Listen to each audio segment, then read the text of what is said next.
Do maths without pen के इस episode में हम लोग दो मल्टीप्लिकेशन ट्रिक सीखेंगे। पहला है numbers near to each other. Students, इस कंसेप्ट का इस्तेमाल हम लोग वैसे टू नंबर्स को मल्टीप्लाई करने में करेंगे जब दोनों ही नंबर एक दूसरे के नज़दीक का हो। यह कंसेप्ट स्क्वायरिंग पर बेस्ड है। जैसे स्टूडेंट्स, एज फॉर एग्जाम्पल आपको 45 इंटू 47 करनी है। अब ये 45 इंटू 47 करने के लिए आप दो काम कर सकते हो। नंबर वन कि आप क्या करो कि जो छोटा वाला नंबर है आप उसका स्क्वायर करो। जैसे पहला कंसेप्ट इसका क्या कहता है, दो फॉर्मूला इसका दिया गया है। पहला कहता है square of smaller number plus smaller number into difference between both number. यानी आप 45 का स्क्वायर करो, square of smaller number, plus फिर उसी स्मॉलर नंबर को लो और into difference between both number, यानी 45 47 का डिफरेंस क्या है, 2 है। अब स्टूडेंट्स, स्क्वायरिंग वाले वीडियो में आपने स्क्वायरिंग निकालने का ट्रिक सीखा था। खास करके अगर किसी नंबर के यूनिट प्लेस पर 5 होता था तो उसका स्क्वायरिंग बहुत ही आसान होता था। हम क्या करते थे, 5 का स्क्वायर 25 और 5 के बाद जो नंबर बच गया उसको ठीक उसके सक्सेसर से गुना कर लो तो 4 5 द 20, यानी 45 का स्क्वायर क्या हो जाएगा, 2025 प्लस 45 टू द 90। तो अब आप 2025 में 90 जोड़ना है। आप यहाँ भी एक ट्रिक लगाओ। आप क्या करो कि 2025 में 90 नहीं जोड़ के 100 जोड़ लो। तो 100 जोड़ना बहुत आसान है, हो गया 2125। अब हमको जोड़ना था 90, जोड़ लिया 100, तो 10 एक्स्ट्रा जोड़ा तो 10 उसको माइनस कर लेंगे तो 2115 बच गया। तो स्टूडेंट्स, एक काम तो आप ये कर सकते हो कि square of smaller number plus smaller number into difference between both number. क्या करेंगे, छोटे वाले नंबर का स्क्वायर करेंगे, फिर उसमें प्लस वही छोटा वाला नंबर और दोनों ही नंबर के बीच के जो डिफरेंस होगा, जो अंतर होगा, उसके गुणनफल को प्लस कर देंगे तो आंसर हो जाएगा। या आप यह भी कर सकते हो कि square of larger number minus larger number into difference between both numbers. यानी इस केस के लिए आप ये करते कि 47 का स्क्वायर माइनस 47 इंटू 2। ध्यान रखना है, छोटे वाले को बेस लेंगे तो प्लस करेंगे, बड़े वाले को बेस लेंगे तो माइनस करेंगे। अब इसके स्क्वायरिंग का ट्रिक क्या था, तो 50 से लेस वाले नंबर में हम लोगों ने सीखा था। अगर आपको स्क्वायरिंग में दिक्कत है तो आप बेटर होगा कि एक बार स्क्वायरिंग का वीडियो देख लेंगे तो ये वाला concept numbers near to each other आपको बेटर समझ में आएगा। फिर जो दूसरा पार्ट एक्सट्रैक्ट मेथड है उसको स्क्वायरिंग से कोई लेना देना नहीं है। तो इसका स्क्वायर जब आप उस ट्रिक से करेंगे 50 से लेस करके तो 47 का स्क्वायर क्या हो जाएगा, 2209 और माइनस 47 टू द 94 और फिर आप इसको सॉल्व करेंगे तो वही होगा 2115। तो स्टूडेंट्स, ये ध्यान देते हैं कि अगर दो नंबर में से एक नंबर का यूनिट प्लेस 5 होना तो 5 का स्क्वायरिंग बहुत आसान होता है कि आप सीधा 5 का स्क्वायर 25 कर लो और फिर 5 के बाद जो नंबर बचा उसको उसके सक्सेसर से, उसके बाद वाले संख्या से गुना कर दो। तो बेटर होता है कि हम हमेशा 5 वाला कंसेप्ट लगाएं। जैसे और एग्जाम्पल लेते हैं, मान लो हमें 35 इंटू 38 करना है। अब हम इसके लिए क्या करेंगे, छोटे वाले का स्क्वायर तो 35 का स्क्वायर करेंगे प्लस 35 इंटू 3। तो 35 का स्क्वायर तो यूनिट डिजिट पर 5 है तो 5 का स्क्वायर 25 और जो बच गया 5 के बाद क्या बच रहा है, 3 को इसके सक्सेसर, इसके बाद वाले नंबर से गुना कर दो, 3 4 द 12 तो स्क्वायर हो गया और प्लस 35 3 द 105। तो इसको आप सॉल्व कर लोगे तो क्या हो जाएगा, 1330। तो हम लोग कर सकते हैं इस कंसेप्ट से। बस हमको देखना है कि स्क्वायरिंग हमको किसका इजी लगता है। छोटे वाले का इजी लगेगा तो फर्स्ट रूल का इस्तेमाल करेंगे, बड़े वाले का स्क्वायरिंग इजी लगेगा तो सेकेंड रूल का इस्तेमाल करेंगे। जैसे स्टूडेंट्स 49 इंटू 51 एक नंबर लेते हैं। अब ये इसमें 5 वाला नहीं है लेकिन 50 के नज़दीक वाले नंबर का स्क्वायरिंग आसान होता था और ये एक ऐसा है जिसको आप दोनों ही कंसेप्ट से बनाएंगे तो बात बराबर होगा। तो फर्स्ट से ही बनाते हैं। तो पहले क्या करेंगे, square of smaller number plus smaller number into difference between both number. तो 50 से 1 लेस है, 49 का स्क्वायर करने के लिए तो 1 इंटू 1 जीरो दे के मेंटेन किया और 50 से 1 लेस है तो आप 25 में 1 माइनस कर दो तो 2401 हो गया और प्लस 49 इंटू 2 करेंगे तो 49 टू द 98 तो क्या हो जाएगा स्टूडेंट, 2499। और एक एग्जाम्पल लेते हैं, जैसे मान लो 71 इंटू 75। अब इस एग्जाम्पल में स्टूडेंट 71 से ज़्यादा आसान होगा 75 का स्क्वायरिंग करना, क्योंकि यूनिट डिजिट जिसका 5 हो उसकी स्क्वायरिंग ज़्यादा ही आसान होती है। तो हम इसमें रूल नंबर 2 का इस्तेमाल करेंगे कि square of larger number minus larger number into difference between both number. तो क्या करेंगे, 75 का स्क्वायर तो 5 का स्क्वायर 25 और 7 8 द 56, तो 5 6 2 5 और माइनस 75 फॉर द 300। तो क्या हो जाएगा answer, 5325 is the right answer. तो ये बिल्कुल आसान है, आप बस ये देखो ये स्क्वायरिंग आपको किसका आसान लग रहा है और उसी के बेसिस पर आप बना दो। तो स्टूडेंट्स इस कंसेप्ट का इस्तेमाल करके अगर दो ऐसा नंबर हो जो कि एक दूसरे के नज़दीक का हो तो आप उसको सॉल्व कर सकते हैं। तो हमने बात की थी कि इस वीडियो में हम लोग 2 मल्टीप्लिकेशन ट्रिक सीखेंगे। तो एक तो ये हो गया कि जब कोई भी 2 नंबर एक दूसरे के नज़दीक का हो तो हम उसे कैसे मल्टीप्लाई करेंगे। और स्टूडेंट्स एक दूसरा कंसेप्ट है एक्सट्रैक्ट मेथड। ये बहुत ही कम जगह पर लगता है, लेकिन जहां लगता है वहां बिल्कुल आपको कैलकुलेशन से बचा देता है। कहते हैं एक्सट्रैक्ट मेथड जरूर कम जगह अप्लाई होता है, लेकिन फिर भी एक एग्जाम में कम से कम 7-8 क्वेश्चन पर ये अप्लाई होता है। क्वेश्चन सेटर की आदत होती है 5 यूनिट डिजिट वाला क्वेश्चन देने का, 12.5 22.5, और उन परिस्थितियों में इसका इस्तेमाल हम लोग बेहतर करते हैं।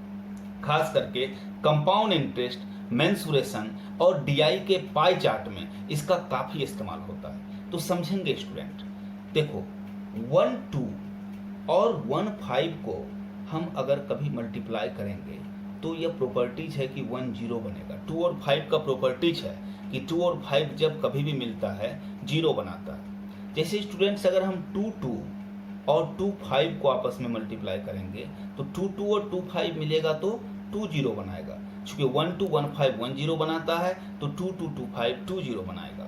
अगर हम 3 2 और 3 5 को मिलाएंगे, मल्टीप्लाई करेंगे तो 3 0 बनाएगा। 1 2 1 5 1 0 बना रहा है तो 3 2 और 3 5 3 0 बनाएगा। अगर हम 4 2 और 3 5 को ही मल्टीप्लाई करेंगे तो मिलाएंगे तो स्टूडेंट्स 1 0 बनाने के लिए 1 2 और 1 5 चाहिए। तो यहाँ 3 2 को तो 5 मिलेगा, चौथा 2 को 5 नहीं मिलेगा, तो 3 ही 0 बनेगा। अगर एक्सपोनेंट अलग अलग होगा तो जो छोटा वाला एक्सपोनेंट होगा उतना ही 0 बनेगा। बाकी जो 1 2 बच गया तो ये 1 के साथ वो 2 मल्टीप्लाई हो जाए। तो इसी कंसेप्ट का हम लोग मल्टीप्लिकेशन में इस्तेमाल करेंगे कि 2 और 5, ये जो दोनों डिजिट्स हैं 2 और 5, या ये जो 2 प्राइम नंबर है, इसका एक क्या गुण है कि ये दोनों जब भी आपस में मिलता है तो 0 बना लेता है। अब इसी के बेसिस पर हम मल्टीप्लिकेशन को कैसे आसान कर सकते हैं। जैसे स्टूडेंट्स एक नंबर लेते हैं 18 इंटू 35।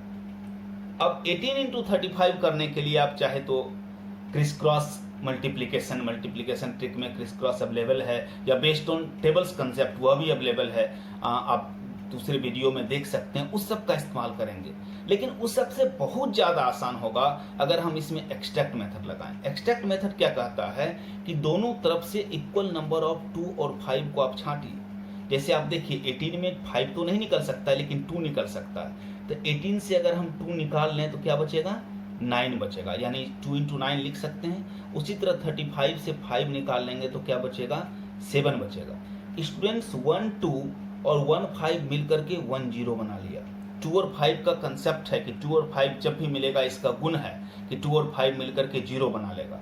अब बच क्या गया, 9 इंटू 7 इट्स 63, और ये आपका आंसर हो गया। अब स्टूडेंट्स 18 इंटू 35 को मल्टीप्लाई करने से बहुत बेहतर है कि आप 9 इंटू 7 को मल्टीप्लाई कीजिए। तो यही एक्सट्रैक्ट मेथड करता है, या तो कैलकुलेशन को समाप्त कर देता है या फिर यह आपके कैलकुलेशन को बहुत आसान बना देता है। एक और एग्जांपल लो, जैसे 36 इंटू 75। अब आपको 36 इंटू 75 करना है। यहां पर आप ध्यान दो, इससे हम कितना 2 निकाल सकते हैं, तो 2 2 द 4 9 द 36, 2 अगर हम इसमें निकाल लेंगे तो क्या बचेगा, 9 बचेगा।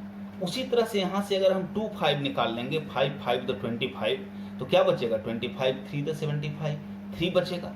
तो स्टूडेंट्स ये 2 2 और 2 5 मिल करके 2 0 बनाएगा, और 9 इंटू 3 को हम लिख देंगे 27। ये ध्यान में रखना, ये मन में किया हमने। क्या निकाला था यहाँ से? 2 ठो 2 निकाला था, और यहाँ से क्या निकाला? 2 ठो 5 निकाला। आप करके देखो, 2 दूनी 4 नमा 36 और 25 25 दिया 75। लेकिन इसको आप मन में निकालना सीखो। 2 2 और 2 5 मिलकर के 20 बना लिया, और 9 × 3 27, और ये आपका आंसर हो गया। और एग्जाम्पल लेते हैं, जैसे सपोज करो 24 × 45। अब देखो स्टूडेंट्स, हमेशा ये थोड़ा सा आपको डाउट दे सकता था कि कितना 2 निकालें, कितना 5 निकालें। तो अभी तक तो एग्जाम्पल दिया कि दोनों में इसमें 1 2 है तो 1 ही 5 है, 2 2 है तो 2 ही 5 है, तो दिक्कत नहीं है। अब यहाँ देखो 24 में 2 बहुत ज़्यादा है, 2 2 the 4 2 the 8 3 the 24। अगर हम इससे 2 निकालना चाहें तो 3 टाइम्स 2 निकल सकता है, लेकिन 45 में भी तो 3 टाइम्स 5 होना चाहिए। इसमें तो सिंगल 5 है, 5 के बाद 9 हो जाता है। तो स्टूडेंट्स हमेशा छोटे वाले एक्सपोनेंट को फॉलो करना है। अगर इससे 1 5 निकलेगा तो क्या बचेगा? 9 बचेगा। तो अगर हमारे पास 5 एक ही है तो हम 2 भी एक ही लेंगे, यानी 12 बच जाएगा। बाकी 2 निकालने की जरूरत नहीं है, क्योंकि हम 1 2 और 1 5 को मिला करके ही 1 0 बना सकते हैं। तो क्या हो गया? हमने यहाँ से 1 2 लिया, यहाँ से 1 5 लिया, 1 0 और 12 9 the 108। तो स्टूडेंट्स स्टिल ये 24 × 45 से बेटर है कि आप 12 × 9 करें। और भी बड़े नंबर्स को कुछ लेते हैं, जैसे मान लो 96 × 25। फिर 96 में बहुत सारा 2 है, लेकिन 25 में 2 ही 5 है, 5 5 the 25, 1 बच जाएगा। तो यहाँ पर 2 ही 5 है, तो यहाँ से 2 ही 2 लो, तो 2 2 the 4 ले लेंगे तो 24 बच जाएगा। 24 4 the 96, 2 0 2 2 2 5 और 2 0 क्या कर लिया? 2 2 और 2 5 मिलके 2 0 बना लिया, और 24 × 1 24। It's your answer. फिर से एक एग्जाम्पल लेते हैं, जैसे मान लो एक बड़ा नंबर लेते हैं 816 × 375। अब यहाँ पर देखो हम क्या कर सकते हैं, तो हमको बहुत ही आसानी से दिख रहा है कि 3 5 तो 3 5 निकाल सकते हैं। 5 5 तो 25 25 5 तो 125, तो 125 3 the 375, तो 3 5 निकाल सकते हैं इधर से। इधर से 3 2 निकालो, 2 2 the 4 2 the 8, तो 8 1 the 8 0 और 8 2 the 16। तो 3 2 और 3 5 ये मिलकर के 3 0 बनाया, और 102 × 3 कर लेंगे तो 306। तो ये आपका आंसर हो गया। अब देखो ये कितना बड़ा मल्टीप्लिकेशन है, लेकिन कैसे आप सेकेंड्स में इसका आंसर निकाल सकते हो। एक बहुत बड़ा नंबर लेते हैं, जैसे मान लो 4864, और इनटू हम करते हैं 1875। 2 तो इसमें दिख करके ही लग रहा है कि बहुत ज़्यादा है, डिवीजन एल्गोरिथम अगर आप 2 का समझते हैं। लेकिन 5 हम देखते हैं कितना है, तो 5 5 तो 25, 5 तो 125, 5 625, यानी 4 5 निकालेंगे तो 625 3 the 1875 होगा। तो स्टूडेंट्स अगर हम 4 5 निकालें तो इधर से 4 2 निकालो। 4 2 निकालने का मतलब है 2 2 the 4 2 the 8 2 the 16, तो 16 3 the 48, 6 का 0 नहीं लगा, और 4 16 4 the 64। तो स्टूडेंट्स 4 2 और 4 5 मिलके 4 0 बनाएगा, और फिर 304 × 3 हम कर लेंगे, क्या होगा? 912, और ये आपका आंसर हो गया।